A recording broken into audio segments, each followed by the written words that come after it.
আল্লাহ পৃথিবীর মুখে একটা বাচ্চা ছিল মুত্তাকিন পরহেজগারী, তিনি মাদ্রাসায় চলে গেছিলেন। সেই মাদ্রাসায় উস্তাদকে যা বলছে, হুজুর ও হুজুর, আজকে আপনি পড়বেন আমি শুনব, না আমি পড়বো আপনি শুনবেন। হুজুরের মেমোরি খারাপ হয়ে গেছে। এটা সব আজকে আসে আমাকে জিজ্ঞাসা করে, আজ ইনি প্রথম ছাত্র, আজকে অ্যাডমিশন হলো, আমাকে বলে হুজুর আপনি পড়বেন আমি শুনবো, না আমি পড়বো আপনি শুনবেন। কন্ত বাবা হুজুরের মেমোরি কিছু থাকবে কয় কিনে জানে। হাই তো বাড়ি কোথায়? তুমি বুড়ে পড়াতে পড়াতে বুড়ি হয়ে গেল, তোর বাড়ি কোথায়? হুজুর আমি এই কথা বলছি, হুজুর আজকে আপনি পড়বেন আমি শুনবো, না আমি পড়বো আপনি শুনবেন। সুবহানাল্লাহ। হুজুর আমাকে চেনেন নাই কানা, আমার বাড়ি হলো জেলান শহরে। আমার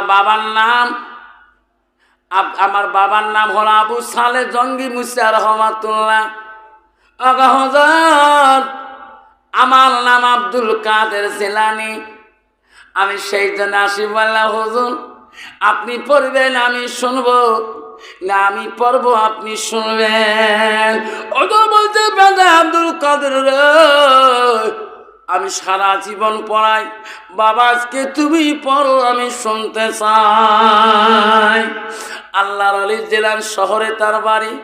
আব্দুল কাদের হুজুরের কাছে প্রথম মাদ্রাসায় যেদিন সবক দেয়, ওদিনে পরে আলিফ লাম মিম, একটা ভিড় আলিফ লাম থেকে সূরা বাকরা থেকে আরম্ভ করে পড়তে পড়তে আব্দুল কাদের বহু দূর পাড়ায় চলে গেলেন। ওস্তাদ বললেন, বেটা একটু রেস্ট নে বাবা, একটু দম নিয়ে পড়ো। আব্দুল কাদের আবার একটু রেস্ট নিয়ে আবার পড়া শুরু করে দিলেন মুখস্থ। পড়তে পড়তে যখন 18 পারা গেলেন, ওস্তাদ নাই বলতে পড়া বন্ধ করলেন। ওস্তাদ বলেন, বেটা আমি তো পড়া বন্ধ করতে বলি নাই, তুই বন্ধ করলি কেন? ওস্তাদজি আর পড়তে পারবো না। কেন? আমার মা উম্মুল ফাতেমা, আমার মা 18 পারা কোরআনের হাফিজা ছিল। ওস্তাদজি গো, আমার মা প্রতিদিন কোরআন তেলাওয়াত করত, আমার মার কাছে বসেছিলাম, আমার মা পড়ে আমি মুখস্থ করি।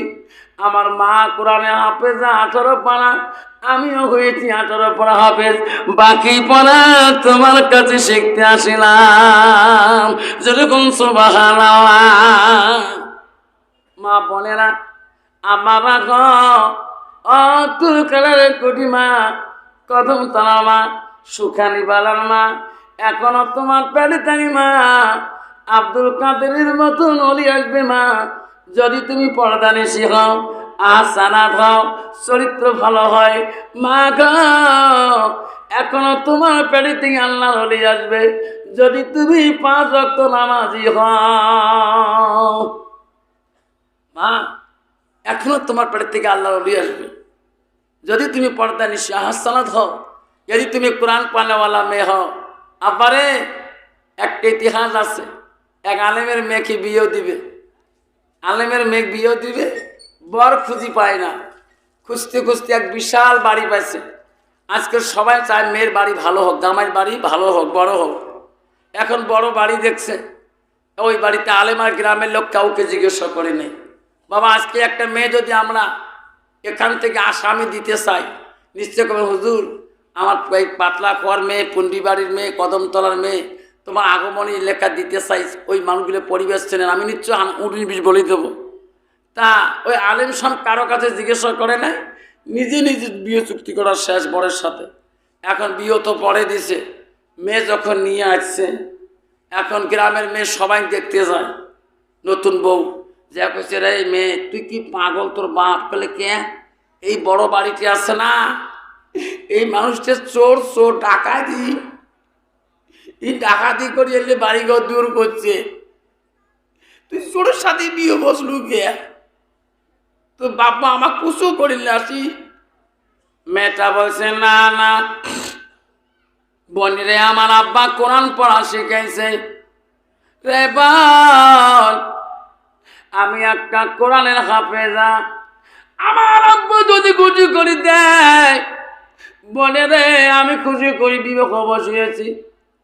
আমার স্বামী আগে চোর ছিল, এখন চোর না হইতেও পারে। আমি আমার স্বামীকে সৎ পথে আনবো। যখন সুবহানাল্লাহ। সব মেয়েরা বলে বোন তুই কি দেখি বিয়ে বলছিস, চোর মানুষ এক কলে ডাকাতি করে কাহো মারতে ভয় করে না। মেয়েটা বলছে দেখো বোন এই কথাগুলো আমার কাছে বলো না, আমার ভাগ্যে যে স্বামী আছে আমি তাই পেয়েছি, আমি আল্লাহর কাছে তাই শুকরিয়া আদায় করব। আমার মা বোনেরা, আল্লাহ রাসূল বালাহা মা গো, তোমার স্বামী যখন বাড়ি থেকে আসবে মা স্বামীর দিকে তাকাবা, স্বামীর মুখের দিকে তাকাবা, স্বামীর চেহারার দিকে তাকাবা। মারে তোমার স্বামী যদি খুশি হয়ে যায় মা, আল্লাহ তোমাকে জান্নাত দিয়ে দেবে। কিন্তু বাবা যদি মেয়েটার ভিতরে এলেম কালাম না থাকে, কোন তো ওই মেয়েটাকে স্বামীর খুশি করতে পাবে? তুমি তো দিনে কতবার সংশয়, এমন তো পর্দা থাকে না। বাবারে কদিন আগে রে বাপ ওয়াশ করি স্কুল বেরিয়েছ, খালি বাড়িতেই গাড়িকে নিয়ে বেরিয়েছ, বেরিয়ে তেমন একটা মহিলা গ্রুপ যাবা লাগছে। মহিলা কায় লিয়ে রে দল বাঁধি যায় রে, বিড়ি সামনে যে মানুষ ডিস বেড়ে গাড়ি মাগে আঁকা হয় দিয়ে আমার মোড় গ্রামের ভাবি হয়, এক গ্রামে বাস করি ভাবি কই ডাহা। তেমন ভাবি ভাই মারা যাবার 10 বছর হল, তুই একটা বিধবা মানুষ গ, ইস এত সাধু সাজছিস, জান করে গো তোমরা উলে গো, তোমার আলে মানুষ সেই খারাপ জানে, মানুষের সাহায্যও দেখতে পার না। দেখছেন উল্টে কথা কয়, ভাবি কথা কম নাই তো। দাদা মারা যাবার আজকে 10 বছর হল, কোনদিন দাদার কাছে আঙ্গুলি সাজিস নাই। ইস তুই বিধবা মানে অঙ্করি মানুষ সাজায়, একটি লিপস্টিক ফিবিস্টিক আরো কত 30টি ওর পালি ঠোঁট পালি আরো কত পালিস, হাটে তো আমেরিকা হাঁটি, কাশে তো অস্ট্রেলিয়ার কাশ। তুই মলনা হ, মলবি হ, হাফেজ হ, কারি হ, রাস্তা দিয়ে গেল পথ ছাড়ি দেয় না, জোরে কোন ঠিক না ঠিক। ভাবি তোমরা জান করে গ, জানেন না আজকে আমার বন্ধন ছাড় আসবে। আল্লাহ কোন সার? বন্ধনের সার। তোমার স্বামী এসে কথা কয় না, না সার কইছে তোমার স্বামী না থাকলেও আমি তো টাকা লোন দিয়ে দেবো। তখন তো বাবা সারের কাছে যদি বেটি যায় কেমন সাজি বাড়ি যাবি, নোংরা ফোনায় যাবে, শয়তান কা দুস্তানি পাল করি সাথে একসাথে জাহান নামে যাব। মা বোনের আম্মারা আমারা বিশ্ব রাসূল বলছে ফাতেমা আমার আলী যখন বাড়িতে আসবে মা, আমার আলীর কাছে এমন করে সাজিবা মারে, আমার আলী যদি তোমার সাধন দেখি খুশি হয়ে যায়, আনন্দ পায় মা, আমি রাসূলুল্লাহ খুশি হয়ে যাও। আরে যেরকম সুবহানাল্লাহ।